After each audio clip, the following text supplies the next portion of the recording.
آپ اس کو اوپر سے چھوڑیں گے نیچے خود آئے گی، اس لیے کہ اس کا مرکز وہ ہے زمین، تو مرکز کی طرف حرکت کے لیے آپ کو زور لگانے کی ضرورت نہیں ہے، وہ اس کی مرکز ہے، اس کی طرف خود بخود جاتی ہے۔ خلاف مرکز کے لیے آپ کو اس کو زور لگانا پڑتا ہے، طاقت خرچ کرنی پڑتی ہے، ٹھیک ہے۔ اس سے پتہ یہ چلا ہر شے کی حرکت اس کے مرکز کی طرف۔ یہ جو آگ ہے نا، قرہ نار کہاں جی؟ اوپر۔ اب آگ جب جلائیں گے تو چونکہ اس کی اصل قرہ نار ہے، اوپر جانے کے لیے آپ کو کوئی تکلیف کرنے کی ضرورت نہیں، شعلے خود اوپر جائیں گے۔ نیچے لانے کے لیے آپ کو کنٹرول کرنا پڑے گا۔ اس سے پتہ چلا کہ ہر شے کی حرکت اس کے مرکز کی طرف حرکت طبیعی ہوتی ہے، اس کی نیچر میں ہوتی ہے، اس کی فطرت میں ہوتی ہے، اور خلاف مرکز حرکت کسری ہوتی ہے جی۔ اب ہمیں یہ فائنڈ آؤٹ کرنا ہے حضور کی دو حرکتیں، اور دونوں کو قرآن نے بیان کیا۔ حضور کے تشریف لے جانے کو بھی اللہ نے بیان کیا، حضور کی واپسی کو بھی بیان کیا۔ جانے کو صرف سمپل تاکید سے بیان کیا، واپسی کو قسم سے بیان کیا۔ اس کا مطلب اللہ کے نزدیک حضور کا تشریف لے جانا اتنا باکمال نہیں جتنا واپس آنا۔ وہ آج تک تو ہم اس پر پریشان تھے کہ حضور گئے کیسے، یہ آج آپ نے ہمیں نئے مسئلے میں پھنسا دیا ہے۔ آپ کہتے ہیں جی واپس کیسے آئے، ابھی سمجھ آ جائے۔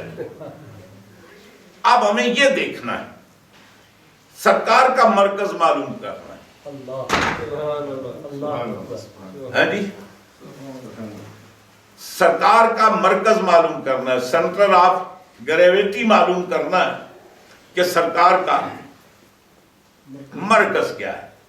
جدھر مرکز ہے ادھر حرکت طبیعی ہے، جدھر مرکز نہیں ہے ادھر حرکت کسری ہے۔ اچھا، یہ پتھر کا مرکز زمین ہے نا، پتھر پہلے یا زمین پہلے؟ ہم یہ بلاک اینٹ بناتے ہیں، اینٹ کا وجود پہلے زمین کا پہلے؟ یہ درخت کی لکڑی اوپر سے پھینکے نیچے آ جاتی ہے، درخت کا وجود پہلے زمین کا پہلے؟ معلوم یہ ہوا کہ جس کا جو مرکز ہوتا ہے اس کا وجود پہلے ہونا ضروری ہے، اگر وہ پہلے نہیں ہے تو اس کا مرکز نہیں۔ یہ بات سمجھ گئے نا؟ اب ہم سرکار سے پوچھتے ہیں یا رسول اللہ ہم مشکل میں پھنس گئے، آپ یہ بتائیں کہ آپ کا مرکز کیا ہے، آپ یہ بتائیں۔ سرکار ارشاد فرماتے ہیں کہ جس وقت میں پیدا ہوا نا، اللہ نے مجھے پیدا کیا، وَلَمْ يَكُنْ فِي ذَلِكَ الْوَقْتِ، جب میں پیدا اس وقت اَرْضٌ وَلَا سَمَاءٌ، میری پیدائش سے پہلے نہ زمین تھی نہ آسمان، لا شمس ولا قمر، نہ چاند تھا نہ سورج تھا، لا جنت ولا نار، نہ جنت تھی نہ دوزخ تھی، نہ زمین تھی نہ آسمان، کچھ بھی نہیں تھا۔ تو معلوم یہ ہوا کہ یہ ہمیں جو کائنات نظر آتی ہے اس ساری کائنات سے پہلے کون ہے؟ سرکار۔ زمین تو سرکار کا مرکز نہیں ہو سکتی، سرکار تھے زمین نہیں تھی۔ آسمان سرکار کا مرکز نہیں ہو سکتا کہ سرکار تھے آسمان نہیں تھا۔ چاند سورج سرکار کا مرکز نہیں ہو سکتے کہ سرکار تھے چاند سورج نہیں تھے۔ جنت وغیرہ حضور کا مرکز نہیں ہو سکتی کہ سرکار تھے جنت۔ فرشتے فرمانی فرمایا بلا انسن ولا جن ولا ملک، ہاں جب میں پیدا ہوا نا تو کوئی انسان بھی نہیں تھا، جن بھی نہیں تھا، فرشتہ بھی نہیں تھا۔ تو اب یہ جو پوری کائنات ہے، موجودات ہیں، ان سب سے پہلے سرکار موجود ہے، تو ان میں کوئی بھی سرکار کا مرکز نہیں ہو سکتا۔ اب سرکار سے پہلے کیا تھا؟ وہ صرف اللہ کی ذات تھی، تو سرکار کا مرکز کون ہے؟ اللہ کی ذات۔ سرکار کا مرکز اللہ کی ذات ہے۔ اور ایک اور بات بتا دوں، اللہ تعالیٰ سرکار کا مادہ نہیں ہے، سرکار کا مٹیریل نہیں ہے۔ وہ اللہ کسی مادے کا نام نہیں، کسی مٹیریل کا نام نہیں ہے۔ اللہ تبارک تعالیٰ کی ذات وہ ہے، اے برتر از قیاس و خیال و گمان و وہم، اے اللہ تیری ذات وہ ہے، تو ہمارے قیاس سے بھی ماورا ہے، تو ہمارے گمان سے بھی ماورا ہے، تو ہمارے وام سے بھی ہمارا وام بھی وہاں نہیں پہنچ سکتا، ہماری عقل نہیں پہنچ سکتی۔ پھر ہم جو تیرے بارے میں ہم نے باتیں کی، یہ کہاں سے لائے؟ وضاحت گفتہ ہیں، شنیدہ ہے، مخاطہ ہے۔ جو تیرے بارے میں ہم نے تقریریں کی ہیں، باتیں کی ہیں، وہ یا تو تیری کتاب قرآن میں پڑھا ہے یا تیرے نبی سے سنا۔ ہماری کوئی ذاتی معلومات تیرے بارے میں نہیں، وہ ہماری اپروچ نہیں۔ اب دیکھیں نا، ایک لیٹر کا برتن ہو، اس میں 100 لیٹر آ سکتا ہے؟ تو یہ قصور 100 لیٹر کا یا اس 1 لیٹر کی باٹل کا ہے؟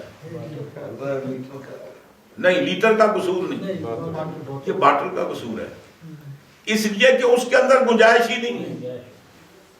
اس کو لینا تو گنجائش پیدا کر۔ جی، اسی لیے اللہ تعالیٰ ارشاد فرماتا ہے، حدیث قدسی ہے، لا یسعنی، اللہ فرماتا ہے کہ مجھے نہ تو آسمان اپنے اندر سما سکتا ہے، نہ زمین کی وسعتیں مجھے اپنے اندر سما سکتی ہیں۔ وہ زمین جب سمائے نا کہ زمین مجھ سے بڑی ہو، آسمان جب مجھے اپنے اندر سمائے کہ آسمان مجھ سے۔ مثلا دیکھیں نا، ہم لوگ یا اس کمرے میں بیٹھے ہیں نا، ہم بڑے، کمرہ بڑا جی، اگر ہم اس سے بڑے ہوتے تو آ سکتے تھے؟ تو ہم اگر نہیں آ سکتے تھے تو قصور ہمارا ہے، کمرے کا ہے، کمرے کا ہے نا، اس کے اندر گنجائش نہیں کہ ہم آئیں۔ تو اب اللہ تعالیٰ فرماتا ہے کہ مجھے یہ زمین و آسمان کی وسعتیں اپنے اندر سما نہیں سکتی، میں اگر سما سکتا ہوں فی قلب المومن، میں مومن کے قلب میں سما سکتا ہوں، وہ اتنا بڑا جہان ہے کہ وہاں آ سکتا ہوں، اور وہاں بھی صرف اس کی یاد بسا سکتا ہوں۔ وہ علامہ اقبال کہتے ہیں نا، اور ایک حدیث میں، حدیث قدسی، حضور روایت فرماتے ہیں، اللہ تعالیٰ فرماتا ہے، انا عند منکسر القلوب، مجھے اگر ڈھونڈنا چاہتے ہو نا تو میں تمہیں ٹوٹے ہوئے دلوں میں ملوں گا۔ وہ جس دل میں خدا بستا وہ دل سالم رہ کیسے سکتا ہے؟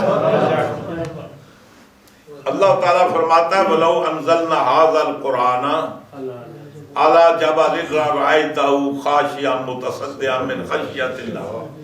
یہ جو ہم نے قرآن اپنے محبوب کے قلب میں نازل کیا نا، یہ اگر ہم پہاڑوں پر نازل کرتے تو وہ ریزہ ریزہ ہو جاتے۔ تو جس دل میں اللہ بسے وہ دل سلامت کیسے رہتا؟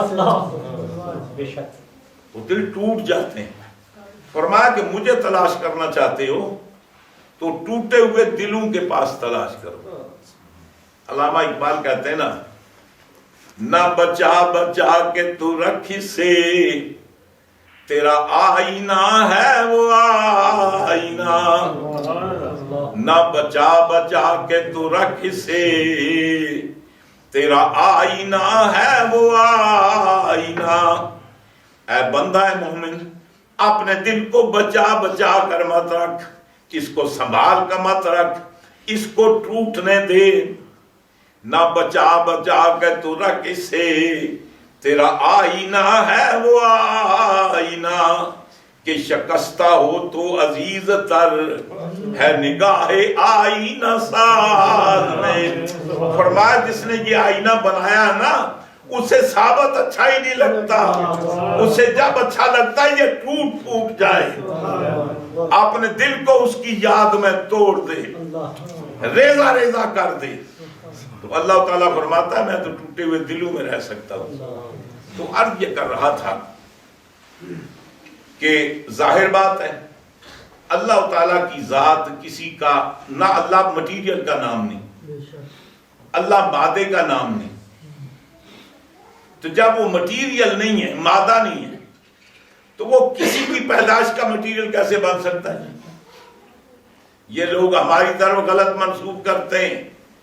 ہم جو سرکار کو کہتے ہیں اللہ نے اپنے نور سے پیدا کیا، نور سے معنی یہ نہیں ہے کہ اللہ تعالیٰ حضور کے لیے کوئی مادہ ہے یا اللہ تعالیٰ حضور کے لیے مٹیریل ہے.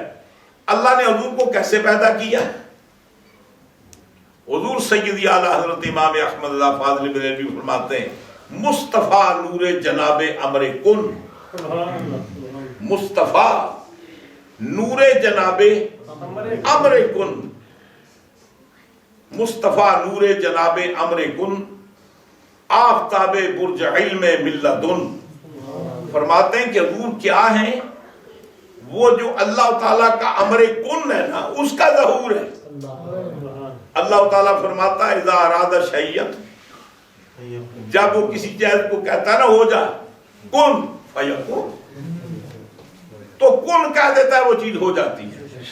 یوں سمجھیے کہ سرکار اللہ کا امر کن ہے.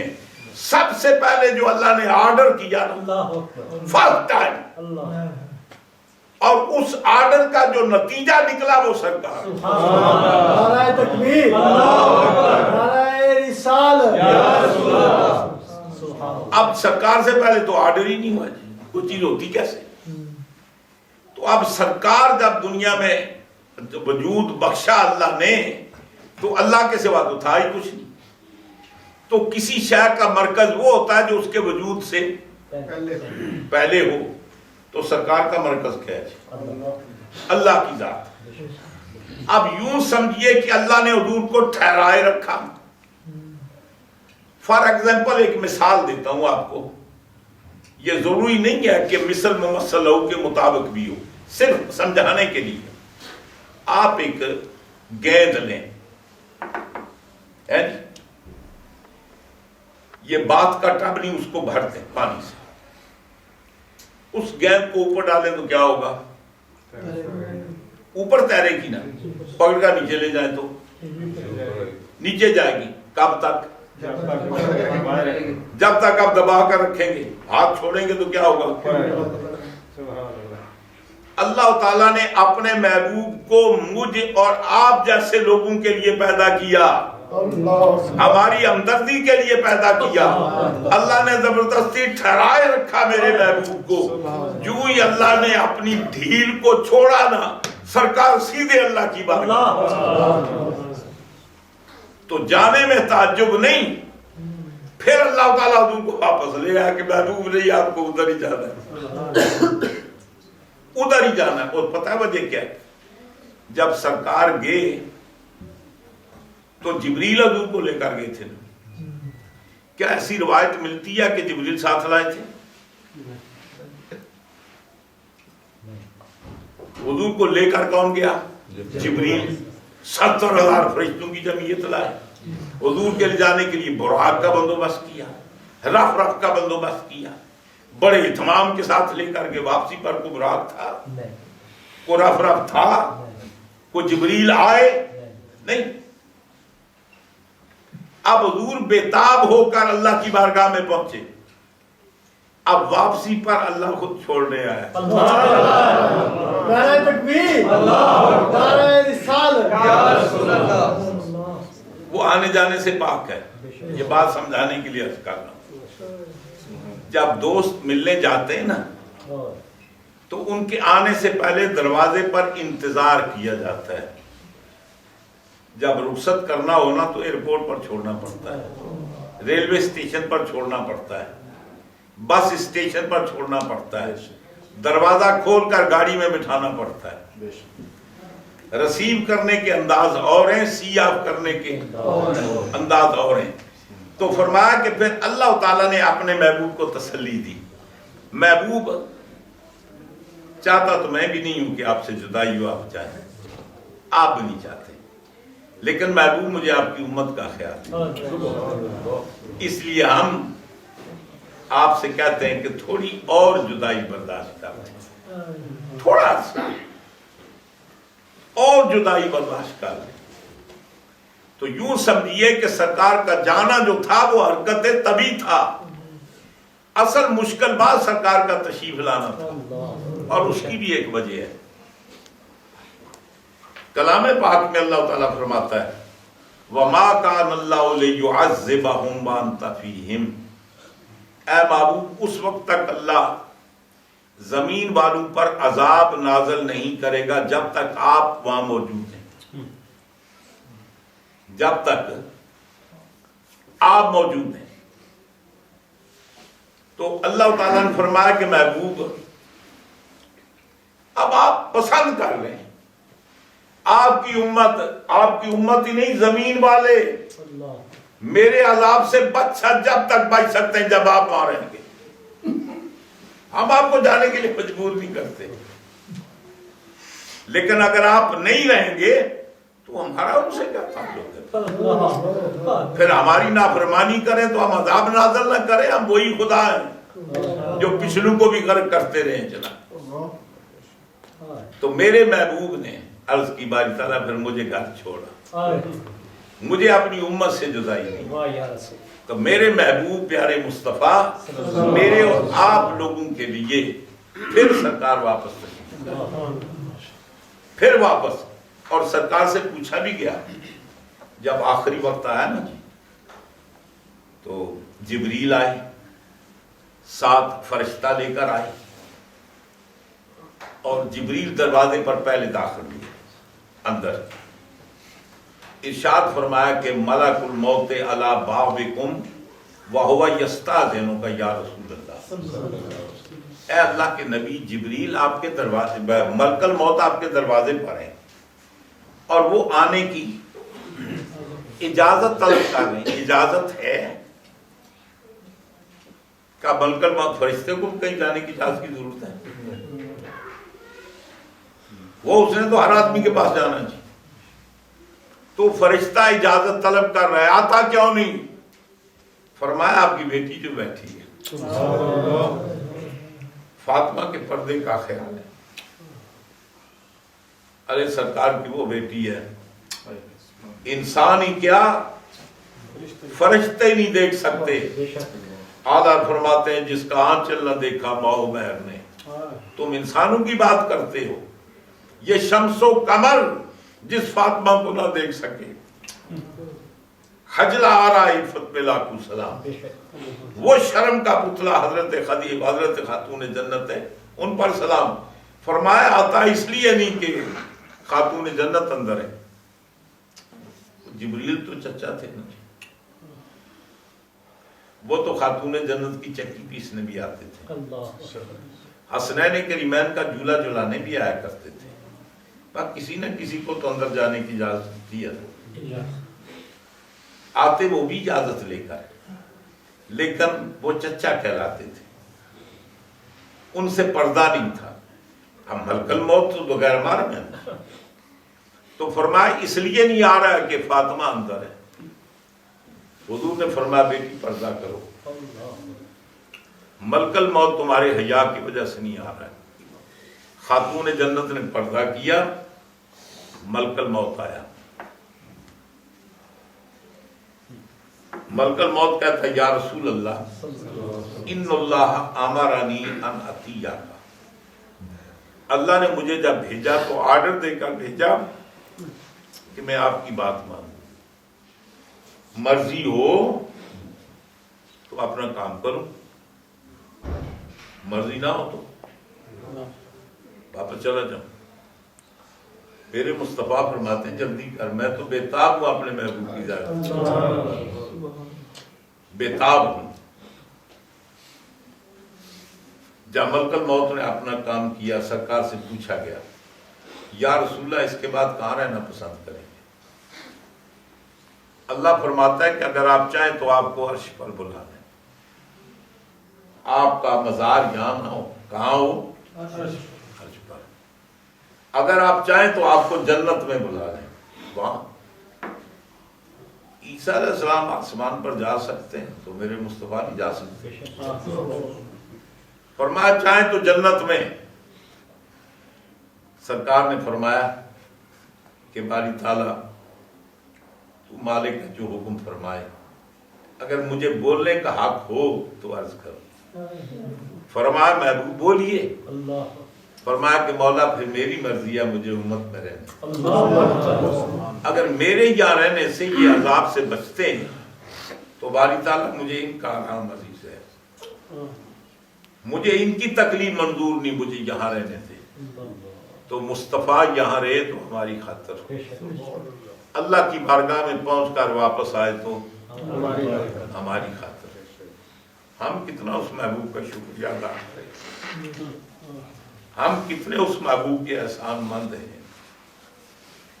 آپ کو ایک شعر سنا دیتا ہوں. سرکار نے جاگ کر راتیں کیوں گزاری؟ کہ ہم آرام سے سو سکیں. سرکار عبادت کرتے پاؤں میں ورم آ جاتا، وہ تو معصوم تھے. اتنی تکلیفیں کیوں اٹھائیں؟ تاکہ ہم تکلیف سے بچیں. وہ کہتے ہیں نا حسن میاں کہ چشم بے خواب کے صدقے کے بیدار نصیب. چشم بے خواب کے یعنی وہ آنکھ جو سوئی نہیں، چشم بے خواب کے صدقے کے ہے بیدار نصیب. فرماتے ہیں اس جاگنے والی آنکھ کے صدقے آج ہمارا مقدر جاگ رہا ہے، آج ہمارے نصیب جاگ رہے ہیں. آپ جاگے تو ہمیں چین کی نیند آئی ہے. آپ جاگے تو ہمیں چین کی نیند آئی ہے. اور میرا محبوب وہ ہے کہ مجمع حشر میں گھبرائی ہوئی پھرتی ہے. مجمع حشر میں گھبرائی ہوئی پھرتی ہے.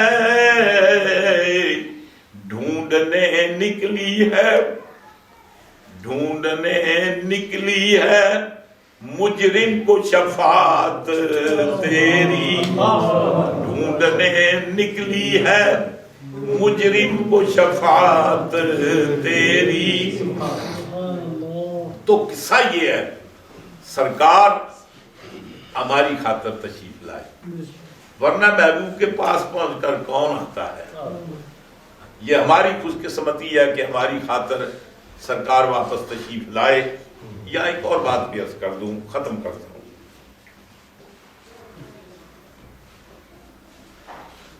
ملک الموت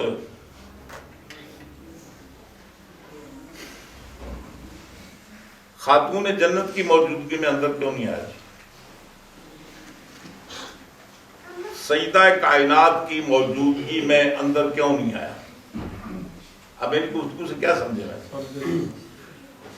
خاتون جنت کے پردے کی وجہ سے. تو جس کا پردہ رہ ہی نہ سکتا اسے پردے کا مطلب کیا جی؟ وہ ایک دن تو اس نے آنا تھا جی، اس نے روح قبض کرنی تھی. جس سے پردہ رہ نہیں سکتا اسے پردہ کیسا؟ معلوم یہ ہوتا ہے کہ پھر روح بھی اس نے قبض اگر اس نے روح قبض کرنی ہوتی تو پردہ نہ ہوتا. اچھا پھر روح کس نے قبض کی؟ اگر اس کا جواب قرآن سے دوں تو اللہ تعالیٰ فرماتا ہے یتوفاکم ملک الموت وکل بکم. تمہیں موت کون دیتا ہے؟ ملک الموت، جس کو تم پر مقرر کیا گیا. دوسری جگہ کلام پاک میں اللہ تعالیٰ فرماتا ہے وَهُوَ الَّذِي يَتَوَفَّاكُمْ، وہ اللہ تمہیں موت دیتا ہے. معلوم یہ ہوا کہ بعض کی روح ملک الموت قبض کرتا ہے اور بعض کی اللہ قبض کرتا ہے. فرمایا کہ فاطمہ میرے مصطفیٰ کی بیٹی ہے، پھر یہ بھی انہی میں ہے جن کی میں روح قبض کیا کرتا ہوں. نعرہ تکبیر، نعرہ رسالت. غلام ہے غلام ہے غلامی رسول رسول میں جو ہو نا عشق مصطفیٰ فرمایا کہ اس کی روح میں قبض کرتا ہوں. قبض کی اس نے. ایک اور شہادت, قیامت کے دن پلسرات سے ساری دنیا گزرے گی. جب خاتون جنت کا گزر ہوگا نا تو ایک منادی ندا دے گا, ایک اسپیشل آرڈر ایشو ہوگا. کیا ہوگا؟ یا آل المعشر نکسوا رؤوسکم. فرمایا قیامت والو سر جھکا لو. یہ نہیں کہا کہ دیکھو مت. فرمانا صرف دیکھنے کی ممانت نہیں ہے, میری بیٹی آ رہی ادب کرو. استثناء کیا کسی کا؟ آل معاشر میں کون ہوں گے؟